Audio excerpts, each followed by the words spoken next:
Baik, saya kira sudah cukup. Satu lagi Pak, monggo boleh Ibu. Pak. Ya, tambahin. Assalamualaikum warahmatullahi wabarakatuh. Assalamualaikum. Ini terkait dengan etika bertamu yang diterangkan di dalam Al-Quran di dalam surat An-Nur ayat 58 ini tentang waktunya ya Pak Ustaz. Saya ingin penjelasan lebih lengkap lagi tentang etika bertamu yang pernah saya mendengarkan suatu hadis ya, ketika seseorang bertamu itu tidak boleh masuk atau tidak boleh duduk sebelum tuan rumah mempersilahkan gitu. Kemudian ada juga karena zaman sekarang kebanyakan gini Pak ya, misalnya ada YouTuber datang, kemudian wah semua dikoprek sampai dengan kamarnya seperti apa, tasnya seperti apa, dibongkar semuanya. Nah itu kan sama aja etika bertamu di dalam Islam itu seperti apa.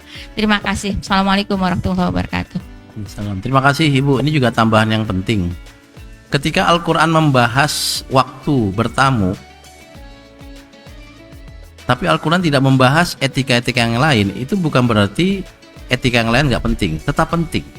Tadi yang Ibu sampaikan, etika bertamu tuh kalau belum disuruh makan jangan makan, ada toples di depan kalau belum dibukain jangan inisiatif buka sendiri, itu misalnya, itu kan kayak gitu. Tetapi kok Al-Quran nggak memunculkan itu dalam ayatnya? Pertama, kalau semuanya diatur dalam Al-Quran, dia akan sangat tebal. Cukup beberapa aspek dalam konsep bertamu disebutkan, sisanya kita rumuskan sendiri.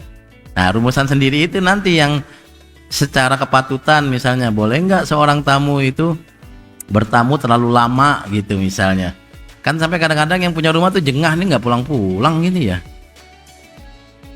Nggak pulang-pulang ini gimana ini? Kita udah pura-pura ngasih kode ngeliat jam, udah begini-gini. Kenapa tangannya Pak? Lah kenapa tangannya Pak? Malah dibilang tangannya kenapa gitu ya. Udah kasih kode apa gitu. Alhamdulillah nih lagi banyak yang dikerjain. Nih harusnya tadi saya jam 11 sudah harus jalan, tapi nggak bisa. Ya nggak apa-apa sih. Ya memang harus begitu Pak, harus bekerja keras. Malah dikomentarin.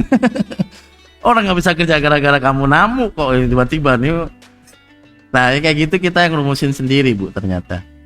Tidak perlu kemudian Al-Quran ambil alih semuanya. Kalau Al-Quran ambil alih semuanya, maka timbul kerepotan buat kita. Karena kita tidak bisa menolak Al-Quran. Tetapi kalau kita diperkenalkan merumuskan sendiri, ada beberapa yang kita pakai, di sana pakai. Ada beberapa yang kita pakai, di sana nggak perlu. Ada yang di sana dipakai, kita nggak perlu. Kita nggak perlu. Misalnya kayak rumah, copot sepatu atau enggak? Tergantung. Kalau rumah-rumah di Indonesia copot sepatu. Kalau nggak copot sepatu, songong. Di tempat lain nggak copot sepatu. Kok nggak kotor? Emang nggak ada lumpur. Jalannya udah nggak ada tanah. Kira-kira begitu. Pas masuk pun gampang. Kira-kira seperti itu.